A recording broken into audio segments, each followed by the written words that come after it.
آج کامیابی جس پہ ہم بہت خوش ہوتے ہیں، مجھے اپنا جب بھی میں یہ آیت پڑھتا ہوں نا، مجھے میٹرک کا رزلٹ یاد آتا ہے۔ میں نے میٹرک میں حسب معمول شرارتوں کے علاوہ کچھ بھی نہیں کیا تھا۔ ہم لوگ شرارتی تھے ایک نمبر کے، اللہ تعالیٰ معاف فرمائے۔ غلط قسم کی شرارتیں نہیں تھی، کوئی غیر اخلاقی۔ دل چاہتا تھا کہ پڑھنے کے علاوہ دنیا کا ہر کام کیا جائے، کیونکہ سچے پاکستانی ہونے کی دلیل ہے۔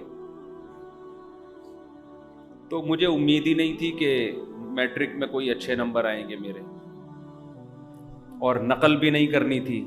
یہ بھی فیصلہ کیا ہوا تھا، وہی نقل پھرے ورے نہیں چلانے۔ گھر سے صلواتیں شروع ہو چکی تھیں کہ اس کا رزلٹ کوئی اچھا نہیں آئے گا۔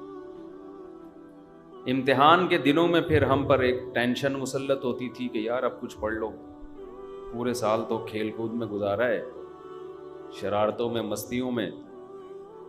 اب ایک گھر والوں کا دباؤ بھی ہوتا تھا، تو بالکل امتحان جب سر پہ کھڑا ہوتا تھا پھر پڑھنے کی کوشش شروع کرتے تھے۔ یہ ہو کیا رہا ہے، کتابیں لے کے بیٹھے ہوتے تھے۔ تو مجھے یاد ہے اپنا دن کہ میٹرک کا جب رزلٹ اناؤنس ہوا تو میں نے کہا میرا تو پتہ نہ صاف ہو جائے کہیں۔ تو میرا بی گریڈ آیا اور بڑی اچھی پرسنٹیج تھی، اے گریڈ تو نہیں لیکن بی۔ میں بہت خوش تھا اس دن، حالانکہ یہ بہت وقتی یہ خوشی ہے، یعنی اگر آپ فیل بھی ہو جاتے تو ایک سال سپلیمنٹری میں آپ ٹرائی کر لیتے یا اگلے سال دوبارہ دے دیتے۔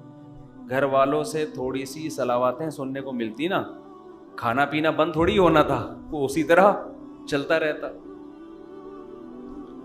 اور اگر گھر والوں کی ٹینشن سے بچنا ہے تو دوبارہ فیل ہو جاؤ، پھر اگلے سال پھر فیل ہو جاؤ، تو گھر والے خود ہی بیزار آ کے کہتے ہیں کچھ اور کر لے۔ جب بھی آپ کو کوئی ٹینشن دے نا وہ کام بار بار کرو، اگلا خود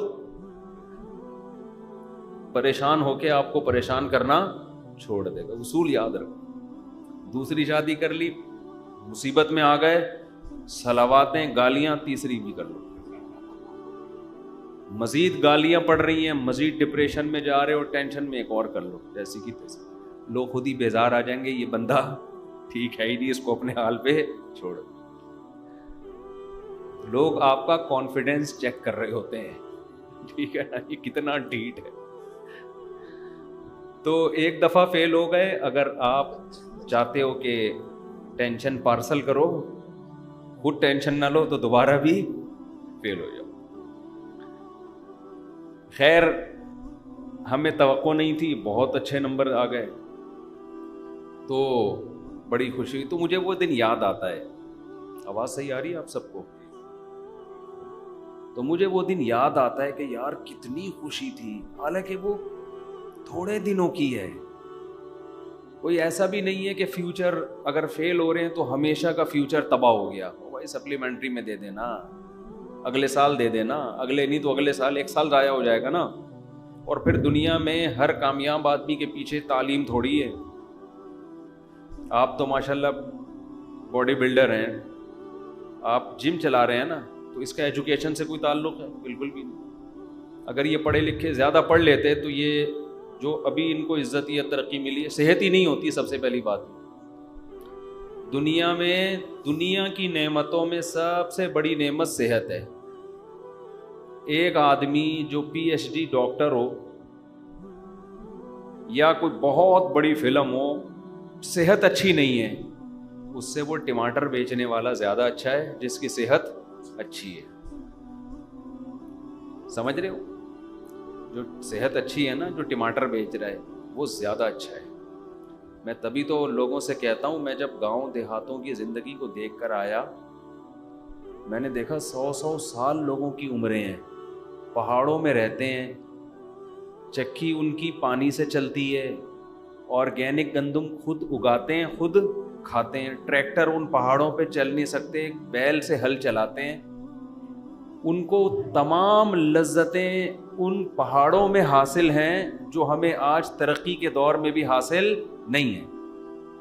ان کی عمریں بھی اچھی, ان میں کوئی ڈپریشن کا مریض نہیں ہے, اور ان کی اولادیں بھی زیادہ, ان کے بچے بھی ماں باپ کا بہت احترام کرتے ہیں. ان کے ہاں اولادوں کے وہ مسائل نہیں جو آج ہمارے معاشرے میں. آج تو باپوں کو یہ شکایت, بیٹا ہماری سنتا نہیں ہے, مانتا نہیں ہے, ماں کو شکایت, وہاں یہ شکایتیں بھی نہیں ہیں. تو میں ان علاقوں میں جا کے کہتا ہوں یار اس ترقی کا, ان کو دیکھ کے ایسا لگتا ہے انسان کو 2 ٹکے کا فائدہ نہیں ہوا. مثلا یہ لائٹ نہ ہوتی تو اندھیرا ہوتا, سو جاتے, صبح اٹھتے جلدی اٹھ جاتے, صحت اچھی ہوتی, خراب ہوتی, اچھی ہو جاتی. فارمی مرغیاں نہ ہوتی تو یہ بھول ہے کہ ہمیں مرغی کھانے کو نہ ملتی, یہ غلط سوچ ہے. دیسی مرغیاں اتنی زیادہ ان کی پروڈکشن ہو جاتی کہ وہی ہمیں کھانے کو ملتی. اس کی میں ایک دلیل آپ کو یہ دیتا ہوں. جب تک مچھلی کی فارمنگ شروع نہیں ہوئی تھی, سمندر کی اور دریا کی آرگینک مچھی بہت ملتی تھی, ہمیں بہت ملتی تھی. سمندر رزق کے دروازے اس نے کھولے ہوئے ہیں, وہ دے رہا ہے, نکالو کھاؤ. ایک فلسفہ گڑھا گیا کہ یہ جو آرگینک مچھلی ہے یہ ہمارے لیے کافی نہیں ہے. اصل میں یہ بزنس کے نقطۂ نظر سے فارمنگ شروع کی گئی ہے. یار اس کی آواز کنٹرول کریں, میرے کان گونج رہے ہیں قدیر بھائی. بزنس کے نقطۂ نظر سے یہ فارمنگ شروع کی گئی ہے, بزنس کے پوائنٹ آف ویو سے. اس کا نقصان یہ ہوا کہ جب تاجر کو سستے میں اتنی زیادہ مچھی وہ پیدا کر سکتا ہے تو وہ آرگینک کی طرف جانا اس نے چھوڑ دیا. اس کی پروڈکشن ویسے ہی کم ہو گئی. اب لوگ سیٹ ہو جائیں گے کس پہ؟ آہستہ آہستہ فارمی مچھی پہ سیٹ ہو جائیں گے. جب فارمی مچھی پہ سیٹ ہو جائیں گے تو پھر وہ آرگینک بھی وہ ہو جائے گی ونس اپون اے ٹائم کہ ہمارے باپ دادا سمندر سے مچھی پکڑ گئے یا دریا کی اوریجنل مچھی پکڑ کے کھایا کرتے. حتیٰ کہ اب آپ فشری جاؤ گے نا, وہاں بھی آپ کو فارمی مچھلی مل رہی ہے. سمندر کے کنارے بھی آپ کو سمندری نہیں مل رہی. تو ہم نے گاؤں دیہاتوں میں بھی وقت گزارا ہے جو فارمی مرغی جانتے نہیں تھے, لیکن وہ دبا کے دیسی مرغی کھاتے ہیں. جب کہو کھلائیں گے وہ, اس لیے کہ لوگ پھر پالتے ہیں.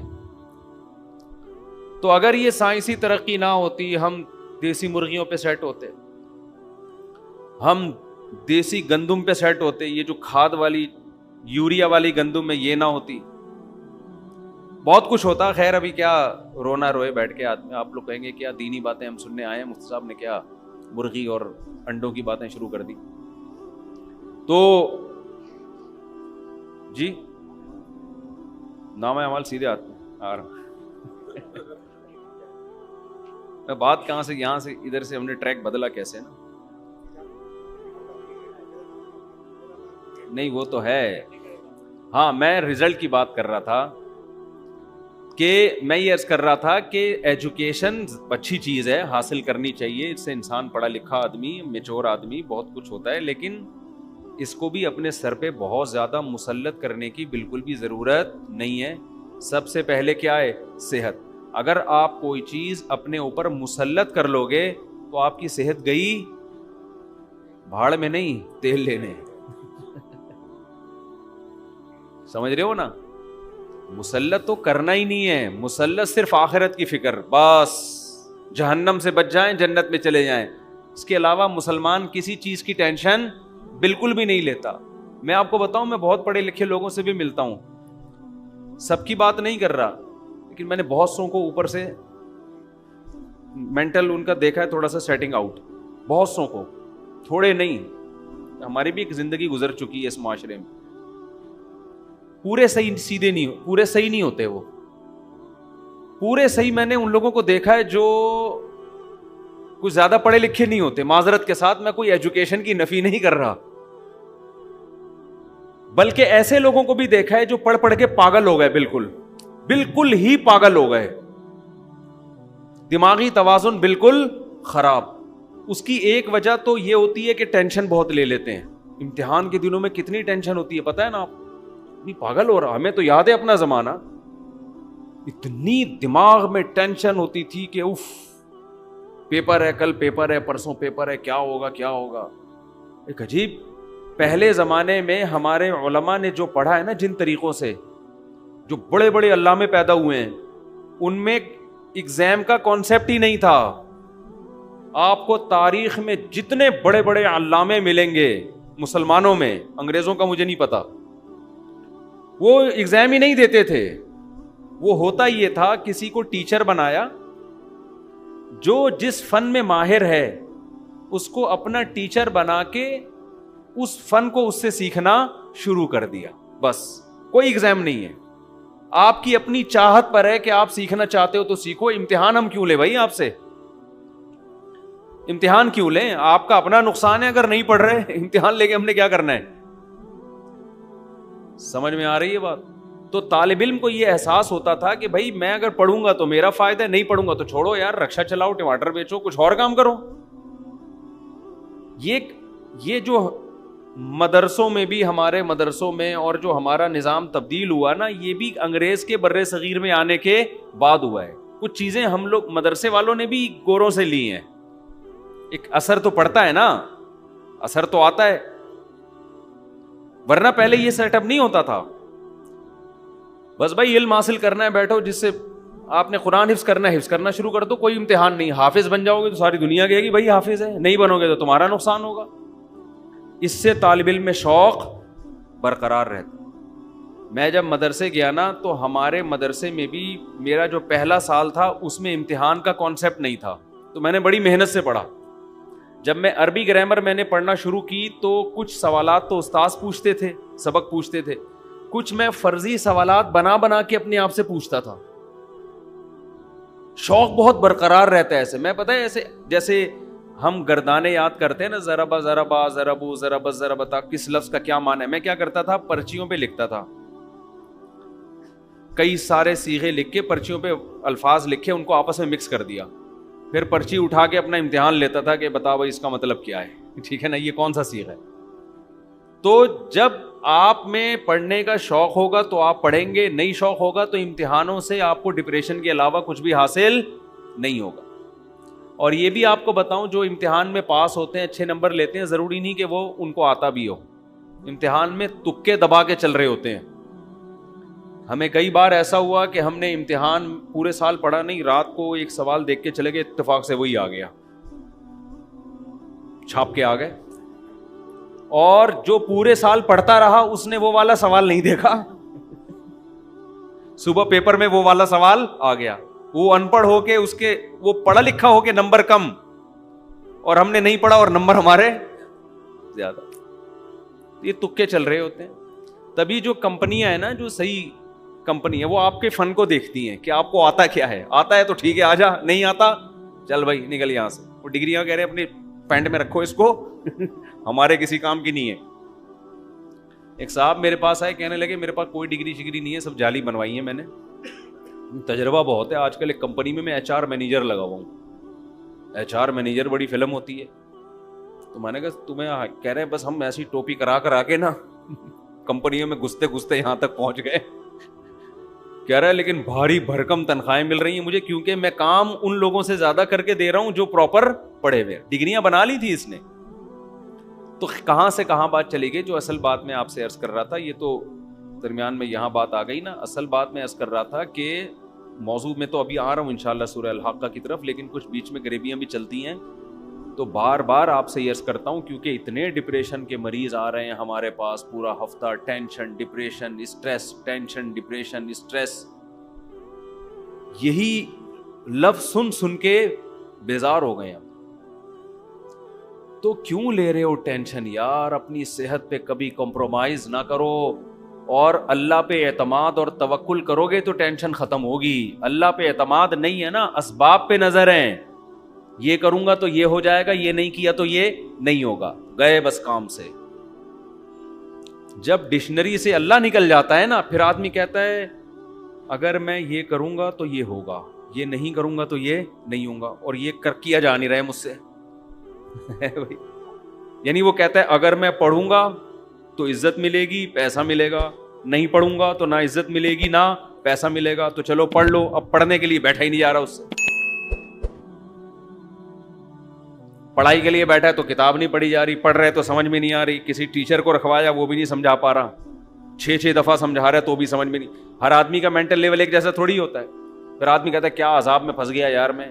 پھر الٹے خیالات, ابے میرا وہ فلاں دوست تو پڑھ لیا تو امریکہ چلا گیا, تو بیٹا گٹر کے ڈھکن صاف کرے گا بیٹھ کے, اپنا فیوچر تو دیکھ لے. میں نے اپنی زندگی میں اس طرح لوگوں کو اپنے سامنے پاگل ہوتے ہوئے دیکھا ہے. ہمارے محلے میں ایک نوجوان تھا, پڑھ نہیں سکا, وہ ڈپریشن سے پاگل ہو گیا, اتنا پاگل ہو گیا کہ جو بالکل پاگل نہیں ہوتے, بال کھول کے گھوم رہے ہوتے ہیں, یہ والا پاگل. کبھی ٹریفک پولیس والا بنا ہوتا تھا, وہ حقیقت ہے, جیسے پاگل والی حرکتیں ہوتی ہیں. ایک دن کیا ہوا, مین روڈ بلاک کر دیا اینٹوں سے, اور ٹریفک پولیس والا بنا ہوا ہے, گاڑیوں کو یوں کر کے روک رہا ہے, ایسے ایسے کر رہا ہے. چلو عجیب یعنی بالکل ہی قابل ترس ہو گیا وہ. ہوا کیا, پڑھنے کی اس کی چاہت تھی لیکن پڑھ نہیں سکتا. تو یہ بہت سے لوگوں میں کوئی ترقی کرنا چاہتے ہیں, ہو ہی نہیں پاتی ترقی. تو آپ کا کام کیا ہے, سب سے پہلے اپنی کھوپڑی کو ٹینشن سے آزاد. اس کے 2 موٹے موٹے اصول ہیں, ویسے تو اس پر میرے مستقل آپ کو بیانات ملیں گے, آڈیو بیان ہے یوٹیوب پہ, آپ سرچ کریں ڈپریشن کا علاج, ٹینشن کا علاج, یہ سرچ کریں. لیکن اس کے علاوہ 2 چیزیں ہلکی پھلکی. ایک تو یہ سمجھ لو دنیا مسافر خانہ ہے. مسافر خانے کا مطلب یہاں ٹینشن ختم کرنے کی کوشش ہی نہیں کرنی ہے. اس کی کوشش کرو گے نا بہت زیادہ تو یہ بڑھے گی, کم نہیں ہوگی. جیسے وسوسہ ایسی چیز ہے, جتنا دماغ سے نکالو گے اتنا ہی دماغ میں گھسے گا. اگر آپ واش روم میں بیٹھ گئے, پیشاب کرنے کے بعد آپ نے کہا قطرہ آنا جب بند ہوگا تو میں اٹھوں گا, قیامت آ جائے گی, آپ کا قطرہ آنا بند نہیں ہوگا. سمجھ رہے ہو نا؟ جو وہمی ہوتے ہیں نا ان کے ساتھ ایسا ہی ہوتا ہے, وہ بیٹھے رہتے ہیں, چکر آنا شروع ہو جاتے ہیں, قطرہ بند نہیں ہوگا ان. کیوں؟ آپ کے پیشاب کا آپ کے مائنڈ سے, دماغ سے تعلق ہے, کیونکہ آپ کی توجہ وہاں ہے. جب وہاں توجہ, یہ جو ہمارا قضائے حاجت کا جو سسٹم ہے نا, پیشاب اور قضاء, اس کا ہمارے دماغ سے بہت گہرا تعلق ہے. تبھی تو ایک دم جیسی خوف ہوتا ہے فوراً قبض کھل جاتا ہے آدمی کا. کسی کو بہت زبردست قبض ہو نا, ٹوٹ نہ رہا ہو, رات کے اندھیرے میں چڑیل بن کے ڈرائیں اس کو, فوراً واش روم بھاگے گا وہ. پرانے سے پرانے قبض کا بہترین علاج ہے یہ, حقیقت. تو جب آپ واش روم میں بیٹھے ہوئے اور توجہ ساری آپ کی پیشاب کی طرف ہے, سوال ہی پیدا نہیں ہوتا کہ وہ رک جائے. بیٹھے رہو. اس کا علاج ہے کہ تھوڑی دیر بیٹھو, جب خیال ہونے لگے کہ یار اب بند ہو گیا ہوگا, استنجا کرو, پتلی گلی سے نکل لو, ٹھیک ہے. تو کدھر سے کدھر کھچڑی پک رہی ہے آج بیان میں, شروع سے ہی کھچڑی پکنا شروع ہو گئی ہے. تو میں اصل بات یہ کہہ رہا تھا کہ ٹینشن سے بچنا ہے نا, کیونکہ بہت زیادہ لوگ ہیں پریشانی میں. تو ہاں, میں یہ عرض کر رہا تھا کہ خیالات کو جب آپ نکالو گے تو خیال دماغ سے نکلے گا نہیں, وہ اور آئے گا. جو وسوسے کے مریض ہوتے ہیں نا, کہتے ہیں غلط خیالات آتے ہیں, تو ان کو ہم کبھی بھی نہیں کہتے کہ ان خیالات کو نکالو. وہی نکالو گے تو وہ اور آئیں گے. دماغ کو ہٹانے کا طریقہ یہ ہے کہ ہٹانے کی کوشش ہی نہ کرو, جو آ رہے ہیں آنے دو, اپنے آپ کو بزی کر لو. بس یہ نہیں کرو کہ یہ نہیں آئے. وہ میں بہت دفعہ ایک تعویذ والا قصہ سنا چکا ہوں, ایک اور دفعہ سنا دیتا ہوں, آج نئے لوگ زیادہ لگ رہے ہیں, اس سے یہ بات سمجھ میں آئے گی. ایک پیر صاحب نے کسی کو تعویذ دیا, لاکھوں روپے لے لیے اور کہا کہ یہ تمہارا تعویذ اس وقت کام آئے گا جب تم یہ تعویذ کو لے کے جب گھر میں داخل ہو تو تمہارے دماغ میں کالے کتے کا تصور نہیں ہونا چاہیے. اب کس پاگل کے دماغ میں کالا کتا ہوتا ہے گھر میں داخل ہوتے ہوئے یار؟ کھوپڑی میں خام میں اس میں کالا کتا ڈال دی. اب اس نے کہا لاکھوں روپے کا تعویذ نہ برباد ہو جائے تو کالا کتا دماغ سے نکالو, ورنہ لاکھوں روپے کا تعویذ کیا ہو جائے گا, برباد. اب یہ تعویذ گھر میں لے کے گھر کو چلا ہے اور کہہ رہا ہے یار کالا کتا دماغ میں, یار یہ دماغ میں تو کالا کتا آ رہا ہے, اس کو نکالو, کالے کتے کو نکالو, نہیں نکل. یہاں تک کہ گھر کے قریب پہنچ گیا, اب تو اور آ رہا ہے, ابے نکل دماغ سے, نہیں نکل رہا. کتوں کی پوری فوج گھس گئی اس کے دماغ میں نا, اور آ بھی کالے ہی رہے ہیں. پھر ریورس گیئر لگا کے دروازے سے پیچھے آتا, پھر گھستا, بالآخر نہیں نکلنا تھا اس, سوال ہی پیدا نہیں ہوتا. کوئی میڈیسن, کوئی وظیفہ ایسا نہیں ہے جو کتا دماغ سے نکال دے, اور گھر میں گھس گیا. تعویذ نے تو ویسے بھی اثر نہیں کرنا تھا, وہ پیر صاحب کو پیسے کمانے کا موقع مل. تو یاد رکھو, بالکل دنیا کی مثال ایسی ہے, جو دنیا میں سکون کا متلاشی ہوتا ہے نا, کہ بس مجھے سکون چاہیے, مجھے سکون چاہیے, میری سٹریس ختم ہو جائے, میری ٹینشن ختم ہو جائے. اس کی ٹینشن کبھی ختم نہیں ہوتی, اس کو اگنور کر دو. اللہ نے میرے ذمے جو کام لگایا میں اس میں لگ جاؤں گا, بس ختم. ٹینشن ہوتی ہے نہیں ہوتی, یہ میرا ہیڈ ایک نہیں ہے. وہ پریشانی میں خوش ہے تو میں پریشان خوش ہوں. اس کا سب سے پہلا علاج یہ ہو کہ پریشانی ختم ہو جائے گی. آپ اس کا سب سے پہلا فائدہ یہ ہو. سمجھتے ہو کہ نہیں سمجھتے؟ یعنی ٹینشن ختم کرنے کی ٹینشن بھی چھوڑ دو. ہم اس کے مکلف ہیں جو ہمارے بس میں ہیں. اس کی مثال, ہمیں شریعت نے صحت کے اسباب کا حکم دیا کہ آپ ایسی چیزیں نہ کھاؤ جس سے صحت خراب ہوتی ہے. آپ لائف اسٹائل ایسا رکھو جس سے صحت بنتی ہے. اسباب اختیار کرو, نتیجہ کس کے ہاتھ میں ہے؟ اللہ کے. بہت سے لوگ بہت کچھ کر کے بھی کینسر مر جاتے ہیں, اور بہت سے بد پرہیزی کر کے بھی 100 سال زندہ رہتے ہیں. تو ہم مکلف ہیں اس کام کے جو ہمارے ذمے قدرت نے لگایا ہے.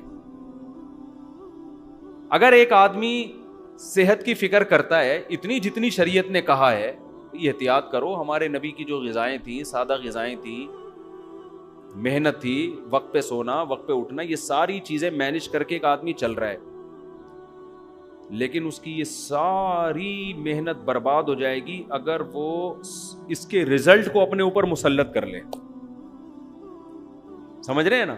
اگر وہ یہ ٹینشن لینا شروع کر دینا کہ اس کا رزلٹ نکل رہا ہے, صحت میری بننی ہے لازمی, تو یہی چیز اس کی صحت کے خراب کرنے کا, کیونکہ صحت کے لیے سب سے پہلے ضروری ہے بے فکری ہو, ٹینشن نہ ہو. اسٹریس اور ٹینشن سے تو آدمی کا بیڑا غرق ہو جاتا. میں نے دیکھا ہے کچھ لوگ صحت کو مسلط کر لیتے ہیں, ہائے یہ نہ ہو جائے, ہائی یوں نہ ہو جائے, ہائی یوں نہ ہو جائے, بھائی یہ بھی نہ, چھوئی موئی بن گئے. یہی چیز ان کو ڈپریشن میں لے گئی. تو آپ نے اسباب اختیار کرنے ہیں, بن گئی ٹھیک ہے, نہیں بنی تو کون سا یار, ہم نے قیامت کا اعلان کر کے تھوڑی جانا ہے. وہیں جانا ہے جہاں بیمار لوگ گئے ہیں. ہم بھی مر جائیں گے, وہ بھی مر جائیں گے, فنش, کتنے دن زندہ رہنا ہے ہم. تو خوش آدمی صحت مند ہوتا ہے, کامیاب ہوتا ہے, بھلے اس کے پاس پیسے نہ ہوں. تو اس لیے ہاں, تو میں پہلی بات یہ عرض کر رہا تھا, 2 اہم چیزیں ہیں. پہلا چیز کیا, دنیا کو مسافر خانہ سمجھے انسان. جب مسافر خانہ سمجھے تو کامیابی کے اسباب اختیار کرے گا, کامیابی کو دماغ میں مسلط نہیں کرے گا. اللہ دے دے کامیابی ٹھیک ہے, نہیں دے تو بھی ٹھیک. دوسری چیز, اللہ پہ توکل. توکل کا مطلب یہ ہوتا ہے اللہ نے جو قانون بنایا ہے عمل کا, میں اس کو تو فوکس کروں گا, ہر کامیابی کا سبب میں اختیار کروں گا, نتیجہ میرے ہاتھ میں نہیں ہے. نتیجہ جو بھی نکلے, چاہے الٹا نکلے, وہ میرے لیے بہتر ہی ہوگا. میں بار بار مثال دیتا ہوں نا یعقوب علیہ السلام کی. ساری زندگی ٹینشنوں میں, سارے نتیجے الٹے ہی نکل رہے ہیں. ایک بچہ گم ہوا, پھر دوسرا بھی گم ہو گیا, لیکن اللہ پہ توکل کر رہے ہیں, جو ہو رہا ہے میرے حق میں کیا ہو رہا ہے, بہتر. رزلٹ کیا ہوا, بہتر ہوا نا, رزلٹ سب سے اچھا ہوا. زکریا علیہ السلام کو اولاد ہی نہیں مل رہی, دعائیں مانگ مانگ کے آخر میں اولاد ملی, ایسی ملی کہ پیغمبر دے دیا اللہ نے, پیغمبر مل گئے ان. تو یعنی حضرت حکیم الامہ مولانا شرف علی تھانوی رحمہ اللہ تعالیٰ فرمایا کرتے تھے, یعنی ان 2 باتوں کا میں خلاصہ بیان کر رہا ہوں ان کی زبان میں, کہ رضا بالقدر, اپنے آپ کو اللہ کے حوالے کر دے, اپنے آپ کو اللہ کے سپرد, کہ جو میرے ساتھ ہوگا وہ میرے حق میں بہتر, بس میں اس پہ راضی ہوں. میں خدا نہیں ہوں, خدا کوئی اور ہے, بس جو ہوگا کیا ہوگا, بہتر. لیکن اس کا دیندار لوگ غلط مطلب لیتے ہیں, جو ہوگا بہتر ہوگا, لہذا بھاڑ میں جائے, جو مرضی کرنا ہے کرتے رہو, بیٹھ ہوگا تو وہی جو اللہ چاہے گا. یہ غلط مطلب ہے. ابے شوگر کا مریض لڈو کھا رہا ہے بیٹھ کے, اس کو کوئی سمجھا رہا ہے بھائی یہ تیرے کھانے کی چیز نہیں ہے, مرے گا, وہ کہے گا میں اللہ کی تقدیر پہ کیا ہوں, راضی ہوں. یہ مطلب نہیں ہے. آپ نے حماقتوں کے سارے کام کر لیے, آپ کمانے کی کوشش نہیں کرتے, جب بیوی بچے صلواتیں سناتے ہیں ڈپریشن میں جاتے ہیں, اور پھر جب ڈپریشن اسٹریس ہوتی ہے تو آپ کہتے ہیں مفتی صاحب نے کہا ہے کہ اسلام یہ کہتا ہے کہ کسی چیز کی ٹینشن نہ لو, لہذا میں اس کی ٹینشن نہیں لے رہا. یہ مطلب ہرگز نہیں ہے. اپنی طرف سے آپ نے کامیابی کے تمام اسباب اختیار کرنے ہیں, پھر نتیجے کی ٹینشن نہیں لینی, پھر اللہ کی مدد ہوگی. اگر اپنی حماقتوں کی وجہ سے آپ پر آزمائشیں آئی ہیں, اس میں اللہ آپ کے دل کو صبر کے لیے نہیں تھامتا. علماء کہتے ہیں آپ کی حماقت سے جو پریشانی آئے گی اس میں آپ کو صبر کی توفیق نہیں ملتی. آپ نے کام صحیح کر رہے, پھر بھی اللہ کی طرف سے آزمائش آ گئی, اس آزمائش میں اللہ کی طرف سے صبر کی توفیق ملتی, اللہ دل کو تھام لیتا ہے. آج کل جو آزمائشیں اور ٹینشنیں آ رہی ہیں وہ اللہ کی طرف سے نہیں آ رہی, وہ میری اور آپ کی حماقتوں سے آ رہی ہیں. سمجھتے ہو, ان میں سب سے بڑی حماقت جو ہماری پاکستانی قوم کا بلکہ اکثر مسلم قوم کا المیہ ہے, وہ حماقت ہے سستی اور کاہلی. یہ جو میں باتیں کرتا ہوں میں اپنے لیے بھی کرتا ہوں کہ مجھے بھی ہدایت ملے. آپ یہ نہ سمجھیں مفتی صاحب پتہ نہیں کتنے چست اور ایک دم صبح 4 بجے اٹھ کے ان کی ایکٹیویٹی شروع, اور ایک دم یہ نہیں, میں اپنے لیے بھی کر رہا ہوتا ہوں کہ مجھے بھی اللہ توفیق دے. ہم لوگ کسی بھی چیز کے اسباب کو بالکل بھی اختیار بولو نہیں کرتے. جیسے آپ کا پڑھائی میں دل نہیں لگ رہا, نہیں دماغ لگا, چھوڑ دو پڑھائی, لیکن جس کام میں دل لگ رہا ہے وہ تو کرو پھر, ٹھیک ہے, کچھ اور تو کرو, ٹھیلا ہی لگا لو. یہ جو سارا دن پڑے ہوئے ہیں نا پوستیوں کی طرح, یعنی دیکھو ایک ہوتا ہے آرام. آرام کی ڈیفینیشن کیا ہے؟ جب آپ اہم کاموں میں تھک جائیں تو باڈی کو کیا دیں؟ آرام. تو آرام مقصد نہیں ہوتا, آرام اہم کاموں کے لیے باڈی کو دوبارہ سے تیار کرنا, اس کو کیا کہا جاتا ہے؟ ریسٹ. سمجھتے ہو اس کو کیا کہا جاتا ہے؟ ریسٹ. ہمارے ہاں المیہ یہ ہے آرام مقصود ہے. کام جب سر پہ مجبوری میں عذاب میں ٹینشن میں آتا ہے نا کہ مر نہ جاؤں, پھر کام کرنا شروع کر دیتے ہیں. نہیں آ رہی میرا خیال ہے بات. ہر آدمی کی خواہش ہے میں پڑا رہا ہوں آرام سے, اللہ یہ کہ کوئی آسمانی آفت نہ, آسمان نہ پھٹ جائے, کوئی بہت بڑا عذاب نہ آ جائے میرے اوپر. جیسے آپ دفتر جاؤ گے تو دفتر آپ اس وقت تک نہیں پہنچتے جب تک کہ آپ کو یقین ہے کہ اب مزید لیٹ ہوا تو اب باس کی طرف سے صلواتیں سننے کو ملیں گی. اب اٹھنا مجبوری بن چکی ہے. اس کا مطلب آرام اصل تھا, کام کیا ہو گیا؟ ایک جزوی. یہی ہو گیا کہ نہیں ہو گیا؟ تو یہ لائف اسٹائل صحیح نہیں ہے. اس میں آپ کو اگر ناکامی ملے گی تو یہ ناکامی اللہ کی طرف سے نہیں ہے, یہ کس کی طرف سے ہے؟ آپ کی طرف سے. آپ اگر صبح و شام الٹی سیدھی چیزیں پھوڑ پھاڑ کے آپ نے برابر کر دی ہیں, اور پھر آپ کا کولیسٹرول لیول بڑھ گیا, آپ کو ہارٹ کے مسائل شروع ہو گئے, آپ کو شوگر, آپ کے گردے میں مسئلے, تو یہ بیماری اللہ کی طرف سے نہیں ہے. یہ کس کی طرف سے میرے بھائی؟ آپ کی اپنی حماقتوں کی وجہ سے. اس لیے ان بیماریوں میں, آج کل بیماریوں میں عام طور پہ صبر کی توفیق مل نہیں رہی ہوتی, ٹھیک ہے, کیونکہ یہ کس کی حماقتوں سے ہوتی ہیں؟ اللہ کی. اور اس میں تسلی بھی نہیں ملتی. جب آدمی روتا ہے کہ وہ اس وقت مجھے کہہ رہے تھے یہ نہ کھا یہ نہ کھا. میں آپ کو ایک صحت کی چھوٹی سی بات بتا دوں, آپ روزے رکھنا شروع کر دو, اتنی خاندانی صحت ہو جائے گی نا کہ ایسی خاندانی ہو جائے گی کہ بس پوچھو ہی نہیں. روزہ ایسی صحت کے لیے ایسی مفید چیز ہے, بڈھوں کو جوان کر دے, ایسی چیز ہے یہ, سمجھ رہے ہو؟ اس کو ہلکا نہ سمجھو آپ. اس پہ اب آج کل بڑی جدید ریسرچ, تجربے سے بڑھ کر کوئی دلیل ہوتی ہے؟ آپ چند دن روزے رکھو, آپ کی آنکھیں روشن ہونا شروع ہو جائیں گی, ایسے ہلکے پھلکے, اور پھر کم کھانے کی عادت پڑ جائے گی آپ کو. میں اپنی تعریفیں کبھی بھی نہیں یہاں بیٹھ کے کرتا, صرف مثال دینے کے لیے. میں نے صبح سے لے کے اب تک بمشکل 1 روٹی کھائی ہوگی. صبح پراٹھا کھایا تھا, وہ بھی آدھا, اتنا سا تھا ایک تو پراٹھا, بڑے پراٹھے کا آدھا ہی ہو گیا وہ. اور میرا خیال ہے میں نے دوپہر بھی آدھی روٹی کھائی ہوگی, کیونکہ میں بالکل فٹ فاٹ, کوئی مجھے کوئی ویکنیس کوئی کمزوری الحمدللہ. یہ جو ہم کہہ رہے ہیں نا پھوڑتے جاؤ پھوڑتے جاؤ پھوڑتے جاؤ پھوڑتے جاؤ, یہ دماغ خراب ہوا ہوا ہے نا, یہ کسی نے غلط پٹیاں پڑھائی ہوئی ہیں. دوپہر میں جب روٹی کھانے کے لیے بیٹھا نا تو میرے پاس آج قیلولے کا ٹائم نہیں تھا, کھانے کے بعد آرام کا ٹائم نہیں تھا. مجھے پتا تھا زیادہ کھاؤں گا نیند آئے گی, سارا دن کا بیڑا غرق ہو جائے گا میرا. تو مجھے چند لقمے کھانے کے بعد اندازہ ہو گیا کہ مجھے کمر سیدھی کرنے کے لیے, چلنے پھرنے کے لیے جتنا کھانا تھا نا, جو ویکنیس ہو رہی تھی, صبح سے تھوڑا سا پراٹھا کھایا ہوا تھا تو ویکنیس ہوتی ہے, آدمی کو کمزوری محسوس ہونا شروع ہو جاتی ہے. تو مجھے اندازہ ہو گیا کہ اتنے نوالے میں نے پیٹ میں ڈال دیے کہ اب میری کمر سیدھی ہو گئی, وہ جو ویکنیس ہو رہی تھی وہ ختم. تو میں نے ہاتھ روک لیا اپنا, کیونکہ اب میں مزید کھاتا تو لمبا ہونا پڑتا مجھے. مزید کھاؤ گے آپ کیا ہوگا پھر, ٹون بیٹھا ہوا ہے یہاں بیٹھا ہوا ہے, تو پھر دیکھو نا لوگ کوئی بیٹھے ہوتے کوئی ٹیڑھا بیٹھا ہوتا ہے. پاکستانی کو کبھی آپ سیدھا نہیں دیکھو, کھڑا ہوا ہوگا تو ٹیڑھا کھڑا ہوگا, بیٹھے گا تو ٹیڑھا. وجہ کیا ہے, اتنا پیٹ بھرا ہوا ہے کہ سیدھا ہوا ہی نہیں جا رہا اس سے. آپ زیادہ کھاؤ گے آپ کو غنودگی آئے گی. پھر اس میں بعد بھی میں نے تھوڑا سا قیلولہ کیا ہے, کیونکہ تھوڑی سی بھی روٹی کھاؤ تو ہلکی پھلکی نیند آتی ہے. وہ قیلولہ کیا ہے, عصر کی اذان 5:15 پہ اور نماز 5:30 پہ. تو میں 5:15 پہ لیٹا ہوں, 5:30 کا الارم لگا کے, سمجھتے ہو اتنی دیر میں جو آنکھ لگی ہے, پھر بھاگتا ہوا آ کے وضو کر کے جماعت میں شامل ہو گیا تو فریش ہو گیا. اتنی نیند کافی ہوتی ہے اگر آپ کھانا کھا لو. تو یہ جو پھوڑنا پھاڑنا, ادھر سے یہ کھا لیا ادھر سے متصل لہلا لیا, سب کچھ کھا لیا, ادھر سے یہ کھا لیا ادھر سے یہ کھا لیا, یا تو بہت آپ نے ایکسرسائز کی ہو کہ بڑے بڑے ویٹ اٹھائے ہوں آپ نے, اور پھر آپ کی باڈی مانگ رہی ہو کہ کھا جا اس کو, اگر ابھی کھانا نہیں ملا تو یہ انسانوں کو کھا جائے گا, اتنی بھوک لگ رہی ہے. پھوڑتے ہوئے مزہ بھی آتا ہے یار. صبح سے ہم نے کون سے کوئی ویٹ لفٹنگ کی ہے.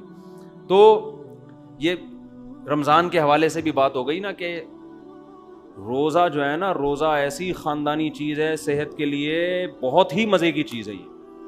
لیکن روزے میں 2 چیزوں کا خیال کر لیں, بس میں یہ کر کے پھر اصل ٹاپک کی طرف آتا ہوں. روزے میں 2 چیزوں کا خیال کر لینا چاہیے کہ جن کی عمر 40 سال سے اوپر ہے نا, وہ روزے میں روٹی چاول چھوڑنے کا ان کے پاس بہترین موقع ہے. کم کر دیں یہ, باقی چیزیں پھوڑیں آپ, ٹھیک ہے نا, گوشت پھوڑیں, کھجوریں پھوڑیں, دودھ پھوڑیں. یہ صرف تجربہ کر لیں کہ رمضان میں آپ نے روٹی اور چاول کیا کر دینا ہے, کم. چاٹ بھی کھائیں آپ, میرا تجربہ ہے, ہو سکتا ہے یہ ان کی رائے کچھ اور ہو, میں تو اپنا تجربہ شیئر کر رہا ہوں. پروفیشنل آدمی تو ہی ہیں, یہ آپ کو بتائیں گے کیا کرنا, کیا کھانا ہے کیا نہیں کھانا, لیکن میں اپنا تجربہ شیئر کر رہا ہوں کہ آپ جب افطاری کے لیے بیٹھتے ہیں نا, نفلی روزہ بھی رکھیں کبھی, افطاری کے لیے بیٹھتے ہیں آپ, کالے چنے کی چاٹ کھا لیں, آپ سفید چنے کی چاٹ کھا لیں, ہر وہ چیز جس میں کاربوہائیڈریٹ کارب کم ہو. گندم جو ہے نا, یہ جو روٹی آج کل ہم کھا رہے ہیں نا, یہ ویسے چینی سے بچ رہے ہیں لوگ. روٹی کھا لی تو بس گڑ کھا لیا آپ نے, ٹھیک ہے نا. روٹی میں بہت زیادہ, تبھی تو روٹی کھا کے ٹون ہوتا ہے آدمی. افطاری میں بہت سے لوگ کہتے ہیں ہم افطاری کھا کے نڈھال ہو جاتے ہیں, اٹھا ہی نہیں جاتا. آپ افطاری میں لیمن کا شربت پئیں اور یہ چاٹ ماٹ کھا لیں, روٹی نہ کھائیں, تو آپ نہیں نڈھال ہوں گے اور فریش ہو جائیں گے آپ. سمجھتے ہو کہ نہیں سمجھتے؟ تو افطاری میں یہ رمضان جو ہے صحت بنانے کا ایسا بہترین, اور اس سے پھر آپ کو پورے مہینے جب آپ کنٹینیو یہ روٹین رکھیں گے آپ کو عادت پڑ جائے گی. میں نے اکثر دیکھا ہے رمضان گزرنے کے بعد عید میں زیادہ بھوک لگتی نہیں ہے پھر, بلکہ پیٹ خراب ہو جاتا ہے زیادہ کھا لو گے آپ. تو قدرت نے آپ کو ایک بہت اچھی سہولت دے دی کہ اب آپ عید کے دن تھوڑا کنٹرول کر لیں. آپ کو کنٹرول کرنے کی عادت پڑ گئی ہے, لیکن ہم پیٹ خراب کر کے نا اس عادت کو کیا کرتے ہیں, عید کے دن تھوڑا سا کھائیں گے پیٹ بھر جاتا ہے. لیکن ہم کہتے ہیں یار میں نے رمضان سے پہلے تو یہ پوری پلیٹ بھر کے کھائی تھی, تو میرا آدھی میں کیوں بھر گیا پیٹ.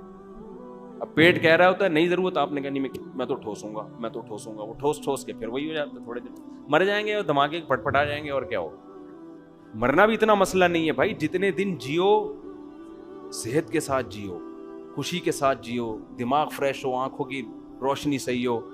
تو یہ کھانے سے اس کا بڑا گہرا تعلق ہے. بھوک سے مرنے والے دنیا میں انگلی پہ گنے ہوئے لوگ ہوں گے.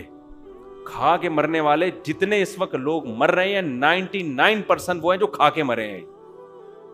قبرستان میں جاؤ, اگر قبروں پہ موت کی وجہ لکھی ہوئی ہو نا, ایک بھی ایسا نہیں ہے جس میں لکھا ہوگا ان کو کھانے کو نہیں ملا تھا اس لیے مر گئے یہ ایک بھی ایسا نہیں. جتنے مردے پڑے ہوئے ہیں نا, حضرت کو ہارٹ اٹیک ہوا تھا, کیوں ہوا تھا؟ کولیسٹرول لیول بڑھ گیا تھا. کولیسٹرول لیول سے کیا ہوا جی؟ رگیں بلاک ہو گئیں. تو کیا تھا اصل میں؟ گھی کے پراٹھے بہت کھا لیے تھے, بہت زیادہ پھوڑ دیے تھے. اس دن رات کو جب یہ آئے, اتنا کھایا انہوں نے, اتنا کھایا کہ صبح پولیس بھی ان کو نہیں اٹھا سکتی. ٹھیک ہے, ایسا مرے ہیں یہ. جتنے آپ کو ملیں گے ایسے ہی ملیں گے. تو یہ ہمارے مذہب کی بھی تعلیمات ہیں. نبی صلی اللہ علیہ وسلم نے فرمایا کہ سب سے بہترین زمانہ میرا ہے, پھر اس کے بعد والا, پھر اس کے بعد والا. پھر فرمایا جھوٹ پھیل جائے گا معاشرے میں, اور پھر آپ نے فرمایا موٹاپا پھیل جائے گا. تو موٹاپے کا کیا مطلب؟ پھوڑنے پھاڑنے والے لوگ آئیں گے. تو یہ ہمارے مذہب کی بھی تعلیمات ہیں کہ انسان کھانے پینے میں کیا کرے. تو روزہ اسی وجہ سے تو رکھوایا جاتا ہے کہ پھوڑنے پھاڑنے کی عادت کو ختم کرو. سمجھتے ہو کہ نہیں سمجھتے؟